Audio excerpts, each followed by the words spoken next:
Hello everyone, good morning. How are you? Your be Dr. M.K. Das. I have come taken for some special. Today is my topic. How to use of alphabet letter in a word. Alphabet और letter को शब्दों में कैसे use करते हैं, कैसे लिखते हैं alphabet letter को शब्दों में, आज मैं आपको ये बताऊंगा। ये मेरा लेक्चर 9 है और चैप्टर 9 है। इससे पहले मैं आपको what is alphabet, how many kinds of alphabet and classification of alphabet, ये सारा टॉपिक मैंने बताया। और उसी का एक लास्ट टॉपिक है to use of alphabet letter in a words. कह रहा है कि अल्फाबेट लेटर को शब्दों में यूज करना, और या फिर how to use of alphabet letter in a word. Alphabet letter को शब्दों में कैसे यूज करते हैं, आज मैं आपको ये बताऊंगा। तो ठीक है, टॉपिक देखिए। The alphabets, letters, sounds in written is written according to systematic and meaningful। बताया जा रहा है कि अल्फाबेट हो या साउंड्स हो या लेटर हो, इसको अगर आप शब्दों में लिखते हैं तो वो एक नियम के अनुसार, एक नियम के तहत लिखा जाता है, और जो शब्द तैयार होता है वो मीनिंगफुल शब्द तैयार होता है। इसके अकॉर्डिंग हम लिखते हैं। तो अल्फाबेट को शब्दों में कैसे यूज करते हैं, वो सिस्टमैटिक होना चाहिए। तो उसके लिए एग्जांपल देखिए कि ये कैसे होता है systematic. Systematic letter sound alphabets meaningful, और not systematic letter sound alphabets और मीनिंगलेस। तो ऐसे देखते हैं। GOD गॉड, ये सिस्टमैटिक है। GOD गॉड ये सिस्टमैटिक है, और ये सिस्टमैटिक है, और इसका मीनिंगफुल वर्ड, इसका जो शब्द बन रहा है वो पूर्ण अर्थ वाला बन रहा है, पूर्ण अर्थ वाला बन रहा है ईश्वर। और इसके लिए अनसिस्टमैटिक OGD, इसका कोई मतलब नहीं बन रहा है, ये अनसिस्टमैटिक है, ये नॉट सिस्टमैटिक है, और ये मीनिंगलेस हुआ, इसका कोई मतलब। ठीक उसी तरह वाटर पानी, तो इसका कोई मतलब नहीं, मीनिंगलेस बन रहा है, ये अनसिस्टमैटिक है। मिल्क दूध, ये सिस्टमैटिक हुआ, ये सिस्टमैटिक लेटर है जिसका पूर्ण अर्थ है दूध, और इसका कोई मतलब नहीं है। LMIK, इसका कोई मतलब नहीं हुआ, और ये अनसिस्टमैटिक हुआ, और ये मीनिंगलेस हुआ। ठीक इसी तरह साल्ट नमक, ये मीनिंग सिस्टमैटिक है। सीता सीता, इसका अर्थ निकल रहा है, ये सिस्टमैटिक बैठा हुआ है, जो लेटर है एकदम सिस्टमैटिक बैठा हुआ है। गिव गिव देना, डन किया, मी मुझे मुझको, अप ऊपर, ये सारा जो है सिस्टमैटिक तरीका से बैठा हुआ है। लेकिन ये सब अनसिस्टमैटिक है, नॉट सिस्टमैटिक है, जिसका कोई मतलब नहीं निकल रहा है, जिसका कोई मतलब नहीं हो रहा है, जिसका अपूर्ण है, मीनिंगलेस है। There are 3 terms use of alphabets, letters, sounds in words।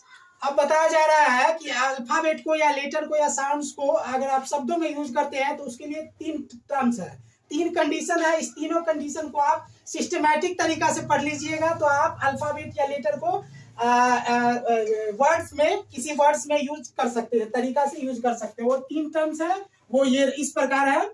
Alphabet dissection, पहला है अल्फाबेट डिसेक्शन, दूसरा है अल्फाबेट एडिशन, और तीसरा है नॉर्मल रूल। ये तीनों रूल अगर आप सिस्टमैटिक ढंग से पढ़ लेंगे तब आप अल्फाबेट या लेटर को शब्दों में यूज करेंगे। तो ठीक है, पहला देखते हैं। इसमें पहला पढ़िए अल्फाबेट डिसेक्शन।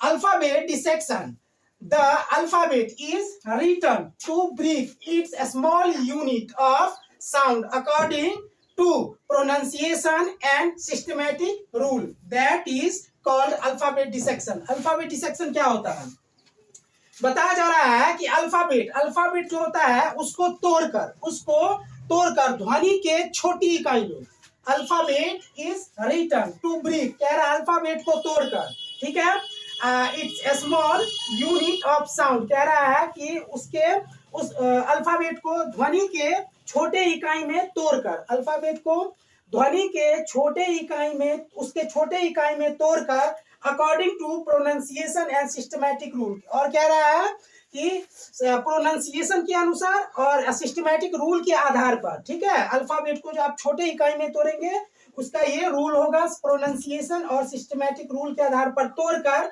उसके छोटे इकाई में लिखना, उसको छोटे इकाई में लिखा जाता है, तब that is called alphabet dissection, तब उसे हम अल्फाबेट डिसेक्शन कहते हैं। तो अल्फाबेट डिसेक्शन मैंने बताया। अब अल्फाबेट डिसेक्शन को, अल्फाबेट को उसके साउंड के अकॉर्डिंग, उसके स्मॉल यूनिट में, उसके एकदम छोटे इकाई में कैसे तोड़ेंगे, क्या किस तरीका से, इस एग्जांपल के माध्यम से देखिए। इंग्लिश अल्फाबेट और लेटर, ये इंग्लिश अल्फाबेट और लेटर है, और इसका ये हिंदी अल्फाबेट और लेटर है KSH, इसके लिए हिंदी अल्फाबेट और लेटर है। अच्छा, उसके बाद alphabet dissection and systematic use in a word. अब इसमें जो अल्फाबेट को तोड़ा गया, हिंदी अल्फाबेट को या फिर इंग्लिश अल्फाबेट को तोड़ा गया, एकदम सिस्टमैटिक तरीका से तोड़ा गया है कि उस सिस्टमैटिक तरीका से तोड़कर उसको हम शब्द में कैसे यूज करेंगे। तो देखते हैं। अक्षर है, अक्षर में अक्षर का KSH होता है स्पेलिंग, तो क के लिए आप ये क लीजिए के लिए, और SH के लिए आप ये वाला सौ लीजिए, और लास्ट में, और यहाँ इस ये जो देखिए, ये जो देख रहे हैं आप ए आई, ये सब ध्वनि है, ये सब साउंड है, वॉवेल साउंड है जो लास्ट में मात्रा में आता है।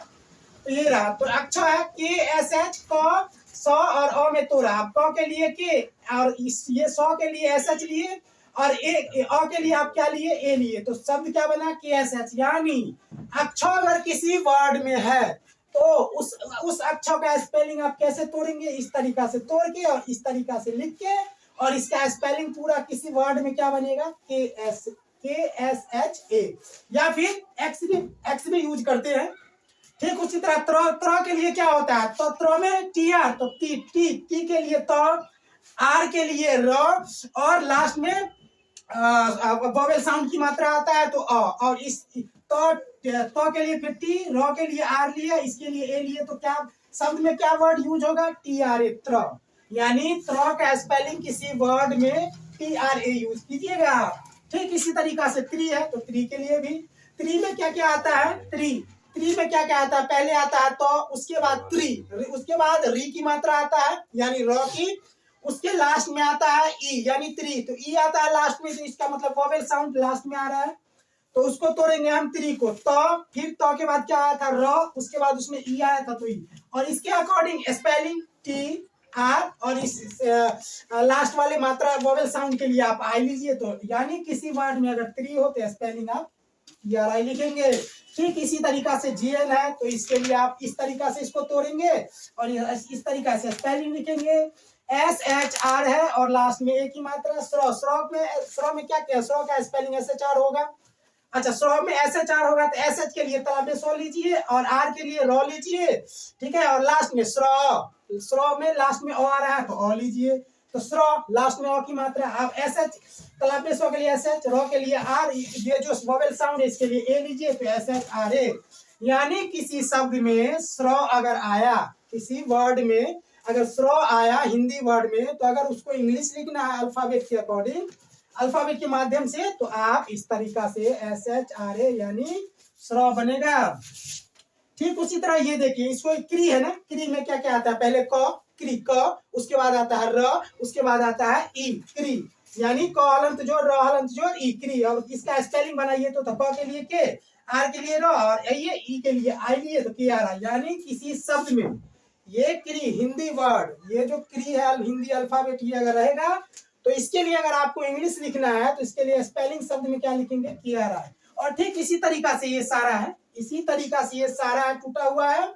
क के लिए र और KRA, इसके अकॉर्डिंग हम ये स्पेलिंग लिखे और इस स्पेलिंग को जोड़कर इस तरीका से आप लिख देंगे। तो यानी इस शब्द का ये जो अल्फाबेट है, हिंदी अल्फाबेट, अगर किसी वर्ड में रहे, किसी शब्द में, तो उसका स्पेलिंग आप ये सारा लिख सकते हैं, इसको तोड़कर इस हिसाब से।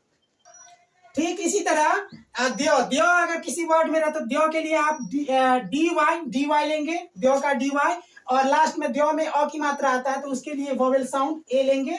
ठीक उसी तरह द्यो को तोड़ेंगे तो दो हलन, द्यो में पहले दो, फिर य, फिर अ, तब ना द्यो, अब द्यो बना, अब दो के लिए डी, यो के लिए वाई, अ के लिए ए, तो बना क्या, DYA। यानी किसी वर्ड में अगर द रहे द्यो, तो द्यो के लिए स्पेलिंग क्या लिखेंगे, DYA। इस तरीका से तोड़कर आप लिख सकते हैं। ठीक उसी तरीका से ध, इसमें पहले ये आप पकड़िए, ध में पहले ध है या फिर द, युद्ध, जैसे कि युद्ध जो लेते हैं तो युद्ध में पहले क्या आता है, द, तब आता है ध, यानी द आधा है और ध पूरा है, द हलंत जोड़, ध हलंत जोड़, लास्ट में आता है ध यानी अ, तो अ लेंगे। और इसके अकॉर्डिंग डी के लिए ड, ध के लिए DH, अ के लिए ए, DDH, यानी इस ध का स्पेलिंग किसी में ये आप लेंगे डी। ठीक उसी तरह री में RI, र इस तरीका से तोड़ लेंगे। रू के लिए RU, र हलंत जो रू में क्या क्या आता है, र उ की मात्रा, तो उ, अब र के लिए आर, उ के लिए यू लेंगे तो आर यू बन गया, वर्ड बन गया।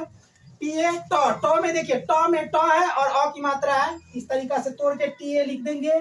ठीक उसी तरीका से इसको देखिए, इसको कत, ये जो कत है, कत में क आ रहा है तो क हलंत जोड़, तो हलंत जोड़ो तो कत बना।